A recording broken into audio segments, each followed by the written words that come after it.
پروا نه لري. د طواف په حال کې اگر که خپل هر یو طواف هر شوط ځان ته دعاوې لري، خو لیکن هلته چې کتاب سړی مخ ته نیسي هغه حضور خرابېږي نو دعاوې هغه ډېره مؤثرې چې په حضور وي. نو که نورې دعاوې نه وي زده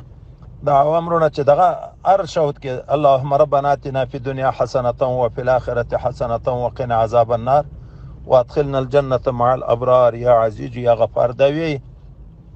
نو هغه ډېر زر قبلېږي. او د طواف په حال کې وخت ټول په ذکر د خدای پاک، که نورې دعاوې وي، که لا اله الا الله وي، که سبحان الله وي، خو چې وخت په ذکر تیر شي په مجلس نشي تیر نو بیا هغه وخت ټول خدای پاک هر ذکر ټوله دعا ده چې خدای پاک ته سړی ذکر کړي دی الله وعده ده فاذکروني اذکرکم، تاسې ما یادوئ زه به تاسې یادوم. خو چې وخت ضایع نشي په مجلسو باندې وخت تیر نشي، په عرفات شریف کې هم چې په مجلسو وخت تیر نشي، مزدلفه شریفه کې چې په مجلس وخت تیر نشي،